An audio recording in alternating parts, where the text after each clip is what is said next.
సుమన్ టీవీలో మీ business promotions కోసం ఈ కింది నెంబర్ను సంప్రదించగలరు.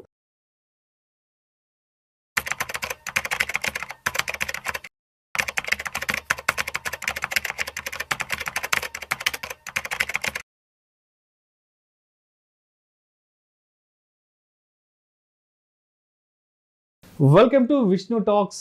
నేను మీ విష్ణు. ప్రస్తుతం నాతో పాటు QPFP qualified personal finance professional Chari garu ఉన్నారు. వారితో మాట్లాడదాం. సార్, చారి గారు నమస్తే సార్.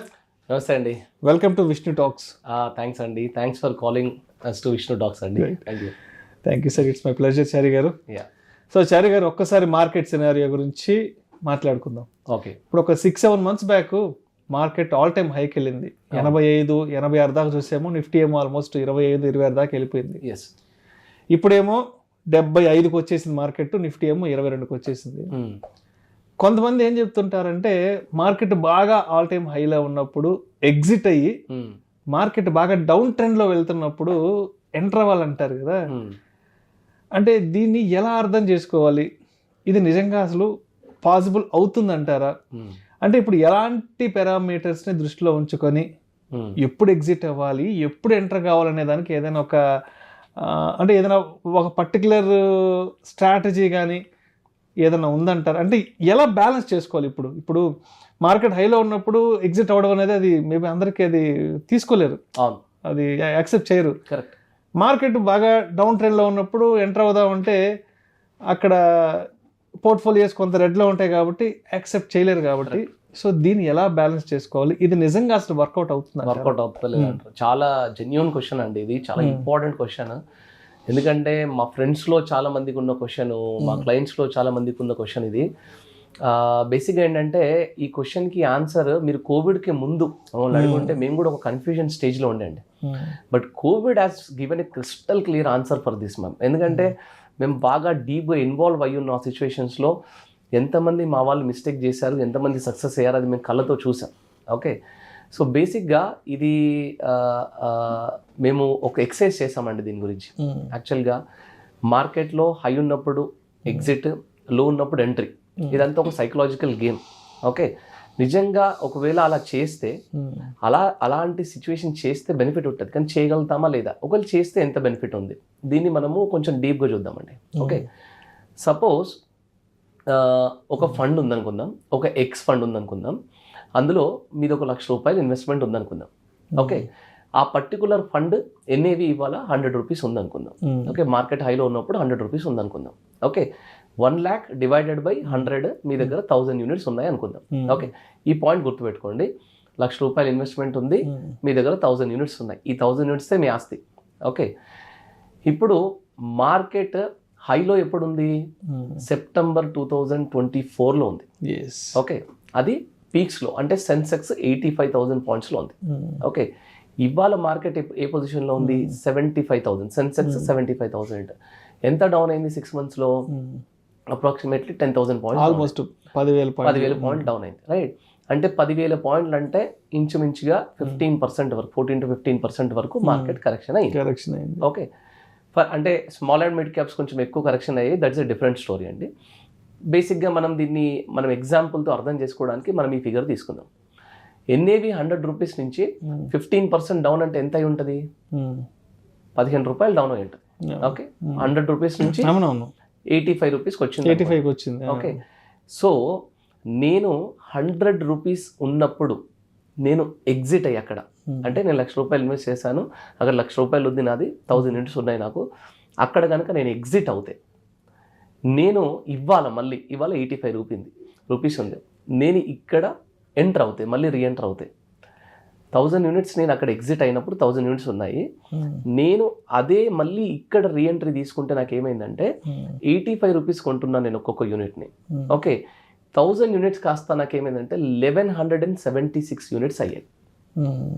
ఇక్కడ రైట్ టైంలో ఎగ్జిట్ అయ్యి, ఇక్కడ రైట్ టైంలో ఎంటర్ అవుతే నాకు 176 యూనిట్స్ బెనిఫిట్ వస్తుందండి. 176 యూనిట్స్ బెనిఫిట్. సో ఇలా చేయడం ద్వారా నాకు ఈ బెనిఫిట్, నేను ఎక్స్ట్రా ఇన్వెస్ట్మెంట్ ఏం చేయకుండా నాకు 176 యూనిట్స్ బెనిఫిట్ వస్తుంది. ఓకే, బాగానే ఉంది. చూడ్డానికి ఇది అద్భుతంగా ఉందండి. కానీ ద క్వశ్చన్ ఈస్, మనం చేయగలుగుతా లేదా అనేది క్వశ్చన్. అంటే ఈ తపనంతా దేనికి అంటే రైట్ టైంలో ఎగ్జిట్ అవ్వాలి, రైట్ టైంలో ఎంటర్ అవ్వాలి, ఇదంతా దేని గురించి చేస్తున్నామంటే ఈ 176 యూనిట్స్ నాకు ఎక్స్ట్రా వస్తున్నాయి. ఇదే మనం ఈ ఎక్సర్సైజ్ చేయడం వల్ల నాకు వచ్చే బెనిఫిట్ ఏంటంటే ఈ 176 యూనిట్స్. ఓకే, ఇప్పుడు ఇది అద్భుతంగానే ఉంది కానీ ఇది చేయగలుగుతామా లేదా అనేది ఒక క్వశ్చన్. సరే, ఆ క్వశ్చన్ని పక్కన పెడదాం. ఈ 176 యూనిట్స్ని ఈ ప్రాసెస్లో కాకుండా నేను ఇంకేదైనా ప్రాసెస్ ఉందా ఈ 176 యూనిట్స్ మళ్ళీ నాకు రావడానికి అంటే ఉన్నది ఒక మార్గం అండి, అడిషనల్ ఇన్వెస్ట్మెంట్. మార్కెట్ డౌన్ అయినప్పుడు అడిషనల్ ఇన్వెస్ట్మెంట్ చేస్తే కనుక నాకు ఈ 176 యూనిట్స్ వస్తాయి. ఎంత ఇన్వెస్ట్మెంట్ చేయాలి నేను? 14,960 రూపీస్, అంటే అప్రాక్సిమేట్లీ ఒక 15,000 రూపీస్ నేను కనుక అడిషనల్ ఇన్వెస్ట్మెంట్ చేస్తే నాకు ఈ 176 ఎక్స్ట్రా యూనిట్స్ వచ్చేస్తాయి. సో కవర్ అయిపోయినట్టే. అంటే ఒక ఆయన రైట్ టైంలో ఎగ్జిట్ అయ్యి రైట్ టైంలో ఎంటర్ అవుతుంది, 176 యూనిట్స్ వస్తున్నాయి, ఇదొక లైన్. ఇంకొక ఆయన ఏం చేశాడు, ఇదంతా తలనొప్పి నాకు వద్దు, నాకు జస్ట్ ఒక 15,000 అడిషనల్ ఇన్వెస్ట్మెంట్ చేసేస్తాను నేను అని అనుకున్నాడు. ఈయనకి 176 యూనిట్స్ వచ్చాయి. మరి ఈయన బెటరా అని మనం చెక్ చేసుకుందామండి, ప్రాక్టికల్గా చెక్ చేసుకుందాం. క్వశ్చన్ నెంబర్ 1, సెప్టెంబర్ 2024లో ఎంతమంది, అంటే ఇంక్లూడింగ్ మార్కెట్ నాలెడ్జ్ ఉన్న సో కాల్డ్ ఎక్స్పర్ట్స్ అందరినీ తీసుకుందాం, ఇంక్లూడింగ్ మొత్తం స్టాక్స్ని మేనేజ్ చేసే ఒక ఫండ్ మేనేజ్మెంట్ టీం దగ్గర నుంచి అందరినీ తీసుకుందాం. ఎవరు సెప్టెంబర్ 2024లో ఇక్కడ నుండి మార్కెట్ ఇంత డౌన్ అవుతుందని చెప్పిన వాళ్ళు ఎవరున్నారండి? ఒకవేళ, ఎందుకంటే ఈ పాయింట్ని మేము చాలా దగ్గర నుంచి చూసాం. గత 2 సంవత్సరాలుగా ఏదైతే ప్రిడిక్షన్స్ ఇస్తున్నారో సో కాల్డ్ ఎక్స్పర్ట్స్, మీరు యూట్యూబర్స్ తీసుకోండి, మీరు జస్ట్ వెళ్ళండి, ఒక 2 years బ్యాక్ నుంచి అన్ని వీడియోస్ తీయండి, తవ్వండి, చూడండి, ఫండ్ మేనేజర్ వీడియోస్ చూడండి, ఫండ్ మేనేజర్స్ మీటింగ్ అటెండ్ అవ్వండి, వాళ్ళని దగ్గర నుంచి చూడండి, కలవండి, వాళ్ళ మీటింగ్స్ అన్నీ కూడా వెతికి చూడండి. మీరు లాస్ట్ 2 years నుండి, ఫర్ ఎగ్జాంపుల్ బడ్జెట్ విషయంలో ఇలా జరుగుతుంది, ఓకే, ఎలక్షన్ విషయంలో ఇలా జరుగుతుంది, అండ్ మార్కెట్ ఫెడరేట్లో ఇలా జరుగుతుంది, అండ్ వార్ విషయంలో ఇలా జరుగుతుంది అని ఎన్ని ప్రిడిక్షన్స్ లాస్ట్ 2 yearsలో ఫెయిల్ అయ్యాయంటే దాదాపు 70 to 80% ఆఫ్ ప్రిడిక్షన్స్ రాంగ్ వెళ్ళాయి. ఓకే, ఈ ప్రిడిక్షన్స్ని పట్టుకొని కనుక ఒకవేళ 75,000 పాయింట్స్ ఉన్నప్పుడు కూడా మార్కెట్ ఆల్ టైమ్ హైలో ఉందండి. సెప్టెంబర్ కంటే ముందు ఒక 6 months 1 year బ్యాక్ 75,000 పాయింట్స్ ఉండే మార్కెట్. ఆ రోజు కూడా మార్కెట్ హై ఉందని చెప్పారు. ఆ రోజు కనుక ఎగ్జిట్ అయ్యి ఉంటే మార్కెట్ 85,000 పాయింట్స్ వెళ్ళినప్పుడు వాళ్ళ పరిస్థితి ఏంటండి? అంటే రాంగ్ ఎగ్జిట్ అయినట్టే కదా. ఓకే, సో అక్కడ మార్కెట్ ఎక్కువ ఉందని చెప్పారు, 85,000 పాయింట్స్లో ఎక్కువ ఉందన్నారు, 80,000 పాయింట్స్లో ఎక్కువ ఉందన్నారు. సో నా ఆన్సర్ ఏంటంటే 85,000 పాయింట్స్ ఉన్నప్పుడు ఇది మార్కెట్ ఆల్ టైమ్ హై, ఇక్కడ నుండి మార్కెట్ డౌన్ అవుతుందని ప్రిడిక్ట్ చేసిన వాళ్ళు లేరు. ఒకవేళ ఉన్నా ఇవాళ ఇంత డౌన్ అంటే చిన్న ఎగ్జాంపుల్ తీసుకోండి, సెప్టెంబర్ 2024 రోజు ట్రంప్ గెలుస్తాడని మీకు తెలుసా అండి? లేదా ప్రపంచంలో ఎవరికైనా తెలుసా? ఈవెన్ ట్రంప్కి కూడా తెలియదు అది. ఓకే, ఈవెన్ వారెన్ బఫెట్ కూడా తెలియదు. ఇప్పుడు ఏమైంది, ట్రంప్ గెలిచాడు కాబట్టి వాళ్ళు చేసిన చేంజెస్ వల్ల ఫారెన్ ఇన్వెస్టర్స్కి అక్కడ బెనిఫిట్ ఎక్కువ వచ్చింది కాబట్టి వాళ్ళు ఇక్కడి నుంచి అక్కడికి వెళ్తున్నారు కాబట్టి మార్కెట్ డౌన్ అవ్వడానికి one of the main reason అది, అందుకు డౌన్ అవుతుంది. అలాగా ఫ్యూచర్ ప్రెడిక్షన్స్ అనేవి కొంతవరకు మాత్రమే పనిచేస్తాయి. మార్కెట్ ఇక్కడ హై ఉంది, ఇక్కడ నుంచి కంపల్సరీ డౌన్ అవుతుంది అని చెప్పడం అనేది ఇంపాసిబుల్ అండి. అలా జరగడం అనేది, అలా చేయడం అనేది జరగదు. అయితే ఇది ఎలాంటిదంటే ఒక మూవీలో ఒక ఎగ్జాంపుల్ ఉంటుందండి. అంటే అది కొంచెం డిఫరెంట్గా ఉంటుంది కానీ అది కరెక్ట్గా యాప్ట్ అవుతుంది ఇక్కడ. ఫర్ ఎగ్జాంపుల్ మీ ఒళ్ళో మీ అబ్బాయిని కూర్చోబెట్టుకున్నారనుకోండి, 1 year బాబు అనుకోండి, ఆయన టాయిలెట్ చేస్తాడని చెప్పి మీకు తెలుస్తుందా? ఎప్పుడు టాయిలెట్ చేస్తాడనేది మీకు తెలుస్తుందా? తెలియదు. ఒకవేళ సరే తెలిసినా కానీ వాడు స్టార్ట్ చేశాడు అనుకోండి, ఆపగలుగుతారా మీరు? ఆపలేరు. అంటే మార్కెట్ కూడా అలాంటిదేనండి. మన ఒళ్ళో కూర్చున్న బాబు లాంటిది మార్కెట్. అది ఎప్పుడు కరెక్ట్ అవుతుందని తెలియదు. ఒకవేళ కరెక్ట్ అవుతుంటే మన ఒళ్ళోనే ఉంది కదా, ఆపుదామంటే ఆపలేము మనం దాన్ని. ఇది కరెక్ట్ ఎగ్జాంపుల్గా సెట్ అవుతుందండి. ఓకే, అయితే ఈ పాయింట్ నేను ఇంత స్ట్రెచ్ చేసి ఎందుకు చెప్తున్నానంటే, కోవిడ్ టైంలో నాకు తెలిసిన కొంతమంది ఫ్రెండ్స్ 42,000 పాయింట్స్ సెన్సెక్స్ ఉన్నప్పుడు మార్కెట్ డౌన్ అవ్వడం స్టార్ట్ అయింది, అరౌండ్ 35,000 పాయింట్స్ ఉన్నప్పుడు ఎగ్జిట్ కొట్టారు. కొట్టి బాగానే ఉంది, సరే కొట్టారు.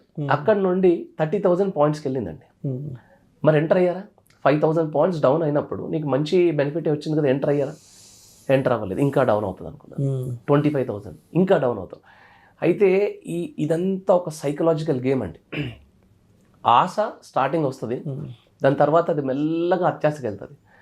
అక్కడి నుండి మార్కెట్ 25,000 పాయింట్స్ నుండి పెరుగుతూ 35,000 పాయింట్స్ దాటిపోయి 42కి వెళ్ళి 42 నుండి 50కి వచ్చిన తర్వాత అప్పుడు రియలైజ్ అయ్యారు, అరే ఇది చాలా పెద్ద మిస్టేక్ అయిపోయింది, బ్లండర్ మిస్టేక్ అయిపోయింది.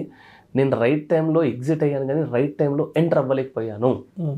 ఎందుకంటే ఇలా ఎగ్జిట్ ఎప్పుడు అవ్వాలి, ఇలా ఎంటర్ ఎప్పుడు అవ్వాలి, అది బాటమ్ పాయింట్ ఏంటి, పీక్ పాయింట్ ఏంటి. ఇంతకుముందు ఏమన్నారు మీరు, ఆల్ టైమ్ హై అన్నారు. యాక్చువల్గా నేనేమంటానంటే అది ఆల్ టైమ్ హై కాదండి, till time. All time high అంటే ఇంకా ఫ్యూచర్లో కూడా పెరగదు అని దాని అర్థం కాదు. ఇప్పటి వరకు అది ఆల్ టైమ్ హై అంతే. కానీ ఇప్పటి నుంచి పెరుగుతుంది మార్కెట్. 20,000 పాయింట్స్ ఉన్నప్పుడు కూడా ఆల్ టైమ్ హై అన్నారు, 40,000 పాయింట్స్ ఉన్నప్పుడు ఆల్ టైమ్ హై అన్నారు, 85,000 పాయింట్స్ అప్పుడు కూడా ఆల్ టైమ్ హై అన్నారు. ఓకే, సో బేసిక్గా మన మార్కెట్లో రైట్ టైంలో ఎగ్జిట్ అవ్వడం అనేది, మళ్ళీ బ్లాక్ బాటమ్ని పట్టుకోవడం అనేది ఫండ్ మేనేజర్ వల్ల లేదా ఫైనాన్స్ మినిస్టర్ వల్ల లేదా వారెన్ బఫెట్ వల్ల కూడా అవ్వదు. అలాంటి స్ట్రాటజీస్ పక్కన పెట్టుకుని కొంతమంది అంటారు, ఏంటంటే మీరు మ్యూచువల్ ఫండ్ డిస్ట్రిబ్యూటరు, ఏంటంటే మీరు ఫైనాన్షియల్ అడ్వైజరు, మీకు ఈ మాత్రం తెలియదు అంటే ఎప్పుడు ఎగ్జిట్ అవ్వాలి, ఎప్పుడు ఎంటర్ అవ్వాలి, ఎప్పుడు ఎగ్జిట్ అవ్వాలి, ఎప్పుడు ఎంటర్ అవ్వాలి అని చూసే పని ఎవరిది కాదండి. ఫండ్ మేనేజర్కి ఒక స్ట్రాటజీ, ఒక ఫండమెంటల్ ప్రాసెస్, ఒక ప్లానింగ్ ఉంటుంది. ఎంటర్ అవుతే పడితే ఏం చేద్దాము, పెరిగితే ఏం చేద్దాం, తగ్గితే ఏం చేద్దాం అని ఒక స్ట్రాటజీ ఉంటుంది. ఆ స్ట్రాటజీస్ వాళ్ళు ఫాలో అవుతారు, కానీ వాళ్ళ ప్రిడిక్షన్స్ ఉంటాయి, కానీ అన్ని ప్రిడిక్షన్స్ రైట్ వెళ్ళవు.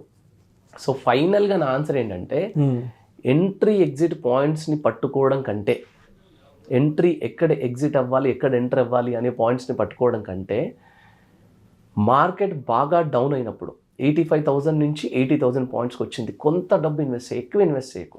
ఆల్రెడీ ఉన్న పోర్ట్ఫోలియోలో ఒక 5% 10% ఇన్వెస్ట్ చేయి. ఇంకా డౌన్ అయింది, ఇంకొక 5 రూపీస్ ఇన్వెస్ట్ చేయి.